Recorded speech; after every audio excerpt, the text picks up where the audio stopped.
Hi everyone, welcome along.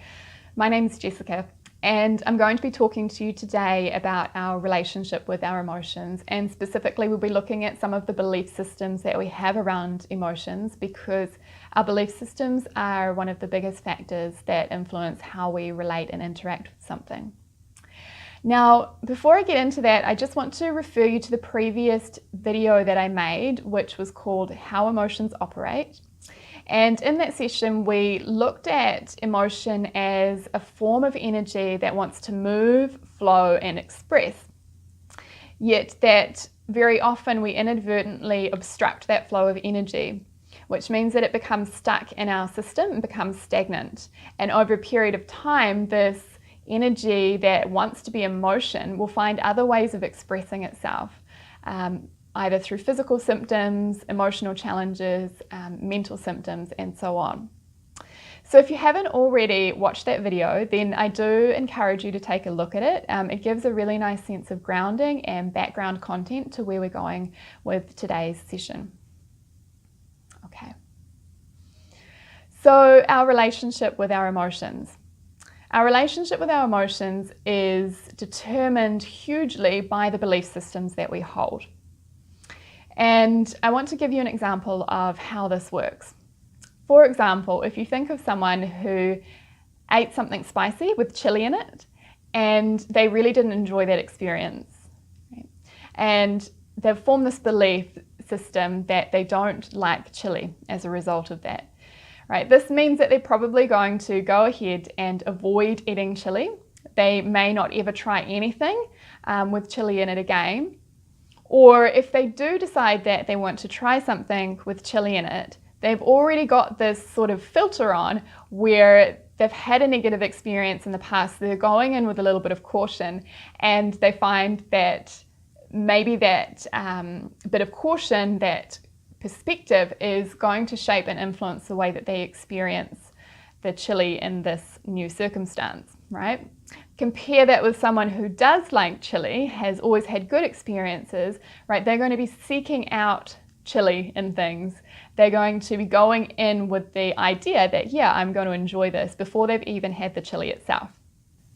So obviously this example has the factor of personal preference in it, and it may well be that that first person just simply does not like chili at all. It may not be for them, right? But what this example does do is demonstrate to you how an existing belief system that we may not even realize that we have cultivated within us is influencing our experience, the way that it influences what we allow through our system, what we allow into our experience, and also how we experience whatever it is that's coming at us, right? So that's how we'll be looking at the belief systems today, and through that exploring our relationship with our emotions.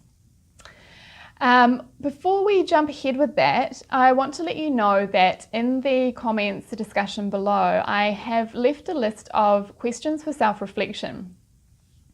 Now, these questions are designed to help you begin to explore your own unique relationship with emotions, right? I'm going to run through a lot of really common beliefs in this session, but we each have had unique experiences with emotions. We've had unique experiences in our upbringing and in our cultures. So we're all going to have variables in terms of the beliefs that we have around our emotions.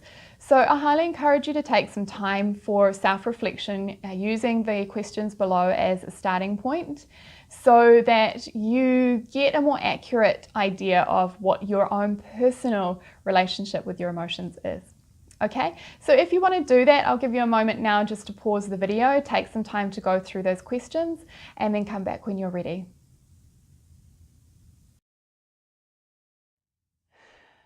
Right, welcome back everyone. So as I said, we're talking today about our relationship with our emotions, and specifically we'll be doing this by unpacking some of the common belief systems that we tend to have about our emotions, and then looking at the way that these belief systems may well influence us in the way that we relate with our emotions, and then we'll examine them and start to break them down so we can see that maybe the current way that we're relating with our emotions is not necessarily the most healthy and supportive way. So where do our beliefs come from? Well, our beliefs come from a number of different sources. So one of these will be from our personal experience. An example that we can use to examine this is in the case of someone who may have had an experience in the past where they got really angry, and that experience of anger completely overcame them, where they lost control of themselves and they were overwhelmed. Now, as a result of that experience, that person may have formed a belief that they are unable to handle anger. Right? They may think that, it's an emotion that is way out of their control, or something that they are unable to experience in a healthy way, right? But this is not necessarily true, right? Because given the right tools, understanding, and circumstances, that person may well be able to handle their anger with greater ease. And when we have these experiences like that and we create a belief, we tend to then look to other experiences that come after that for proof of this same belief. And so we tend to create the same experiences over and over again until we find a way out of that erroneous belief that we have created. The other way that we create our belief systems is from our family. Right? So this begins even before we're born. So in the womb, we will have a vibrational sense of what's going on around us, and we will pick up a sense of the emotions of the people around us and the way that they're relating with those emotions. Also, we will be absorbing emotional energy from our mother and noticing the way that she too manages and works with her emotions. Then, of course, when we're born, we come out into the family system, and all we have exposure to is the way that our immediate family, and possibly some other people close to us, are interacting with our emotions. So we're only having this limited experience. We don't have a full breadth of all the possibilities of how we may choose to relate to our emotions. And of course, to gain acceptance into the family and so on, we tend to adopt the norms of that family without even realizing that that's what we're doing.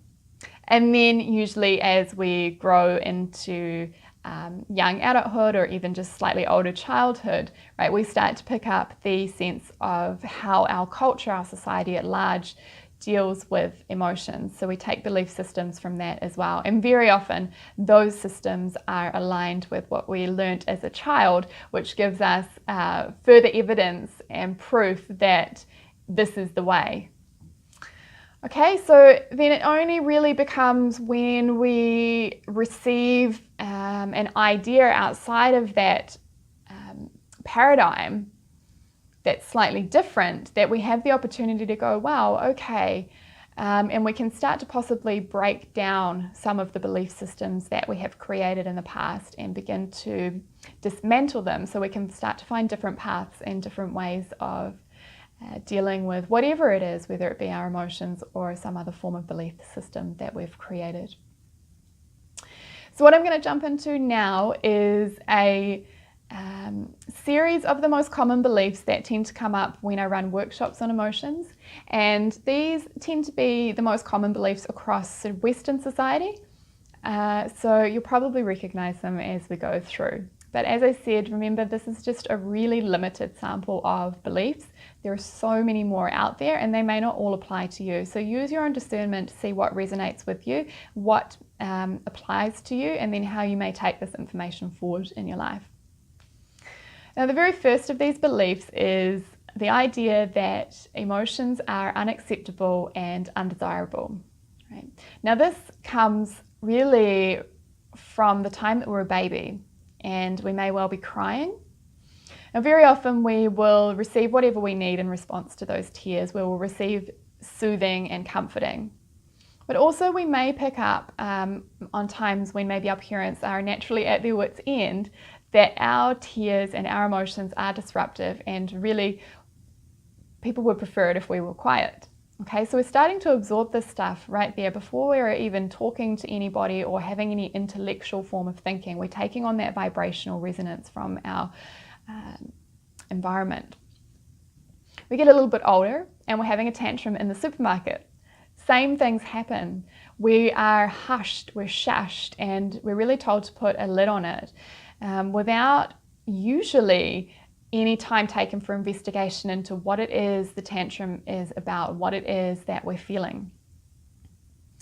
Then fast forward even a little bit more, we may find that our parents don't argue in front of us. They don't want us to see their emotion. They don't want us to be exposed to the experience, and it's taken away into another room or at another time. It may be that our mother is feeling upset, and instead of expressing that and just sharing with us that she's feeling upset, she probably holds those tears back and deals with them perhaps at another time. So although it can be really healthy to take some of these things away from the main family unit, when it happens time and time again, the belief that we can really take from it is that these sorts of things, emotion and conflict, uncomfortable feeling, is something that should be hidden away, because that's what we see playing out in front of us.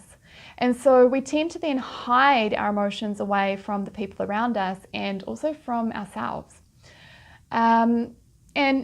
If we tend to be a sensitive person, sensitive child, then we'll also pick up that our emotions, our emotional reality is something that makes other people uncomfortable.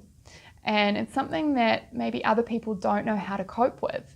They're unable to deal with it. And so in order to maintain a sense of favor and goodwill with the people around us, then we will try to obstruct those feelings so as not to upset the peace. Now, the second belief is the idea that emotions are a reflection of who we are as a person. And one of the easiest ways of seeing how this comes into our system is by realizing that in the English language we say, I am angry, I'm sad, I'm depressed. And through that way of speaking, we subliminally take on the idea that what we feel is the totality of who we are.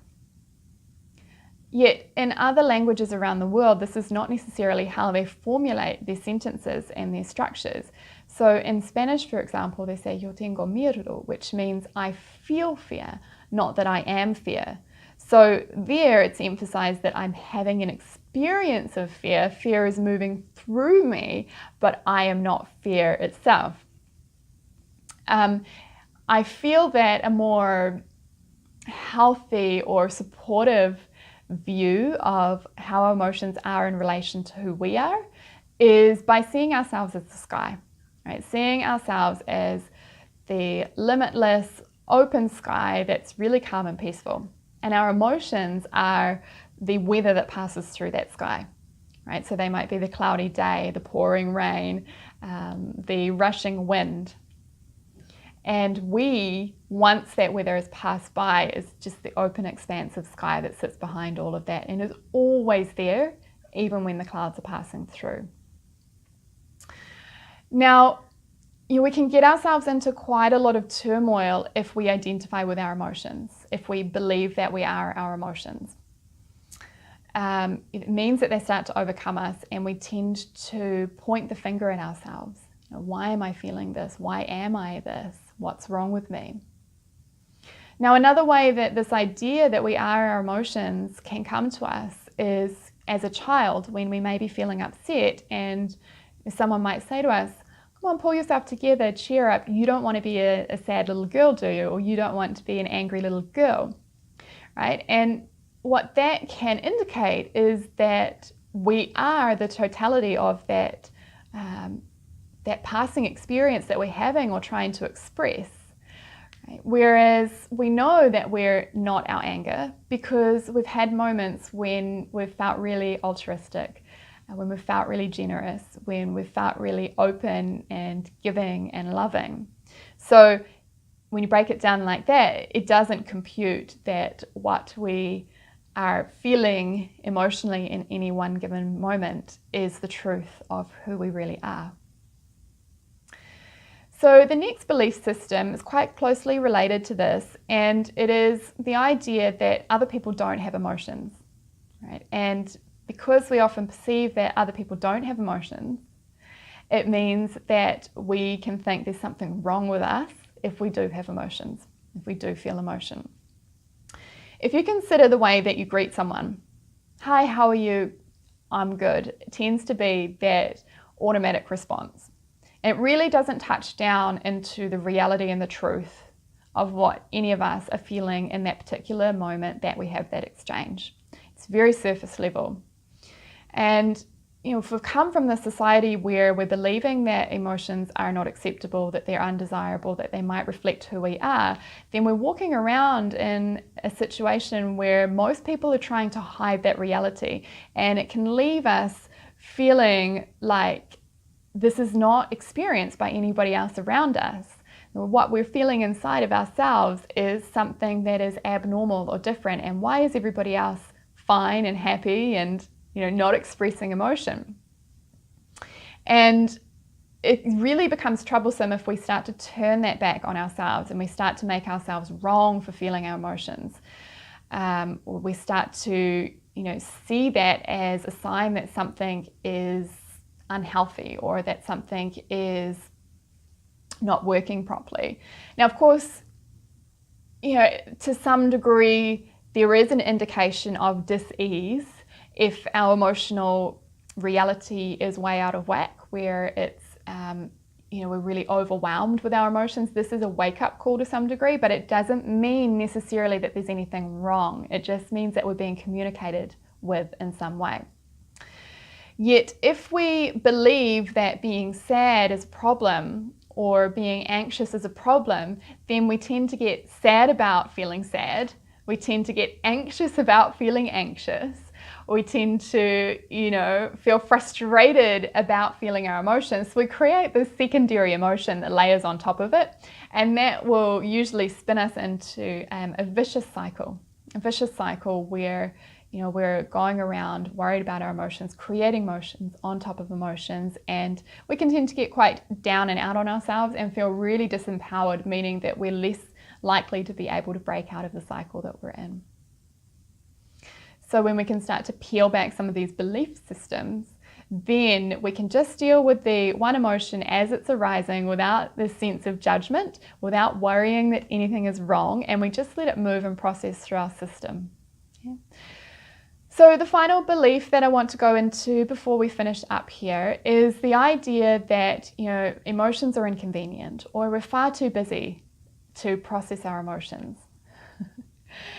And this links in really closely with one of the common sort of beliefs that we have in this Western culture, which is that being productive, taking action, producing results is much more important than feeling. Right? That producing something or getting to an outcome is where our worth lies.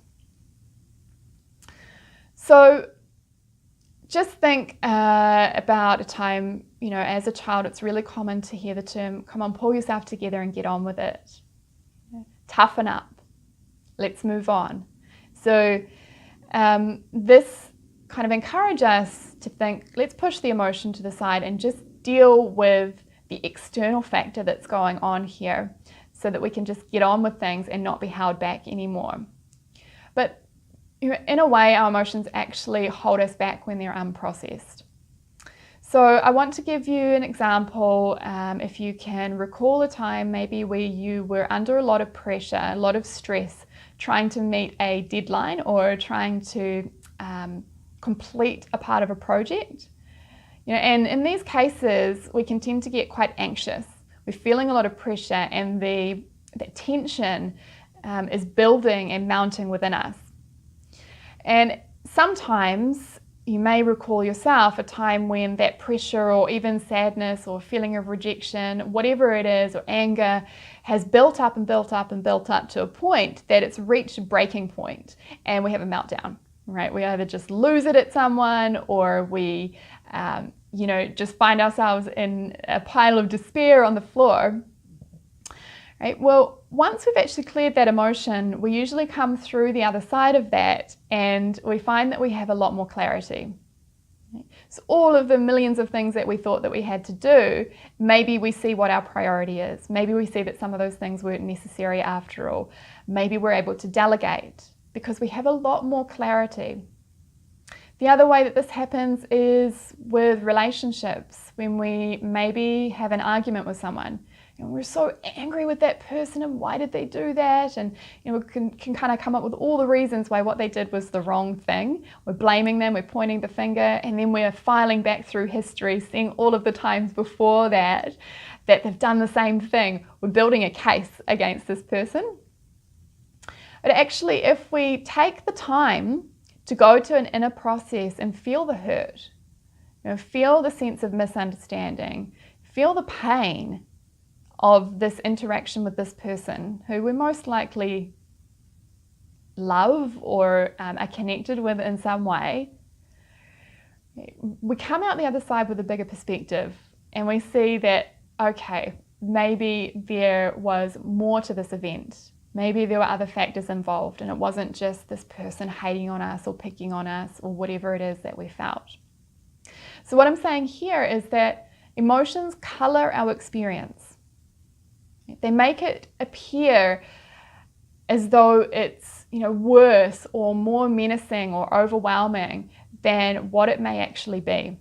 So when we take some time out to clear the emotional energy that is influencing our perspective, we come out the other side with that broad perspective, that sense of clarity, direction, certainty, understanding, compassion, whatever it is that may be needed in that moment. And so it can actually help us to take action in a way that is much more efficient, much more directive, much more kind and understanding or holistic. All right.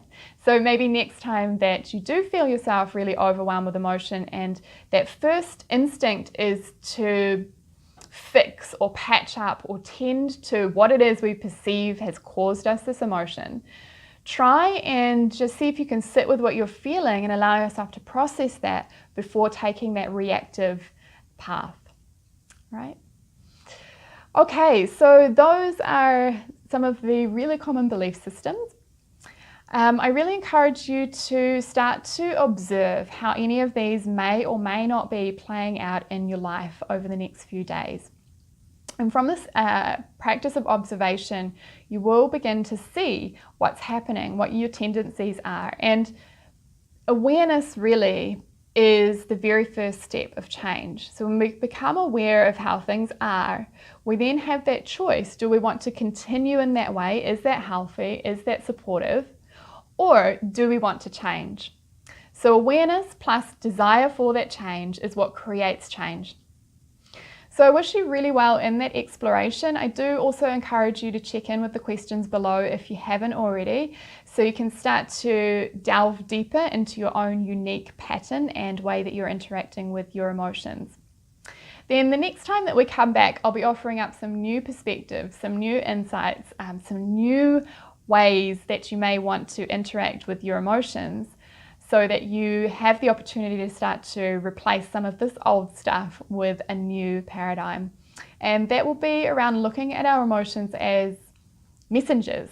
So we'll explore a number of different emotions and look at what the hidden message in them might be, what it is that they might be trying to tell us, or the insight that they might be trying to give us. And it's really one of my, actually my favorite pieces of this emotional exploration.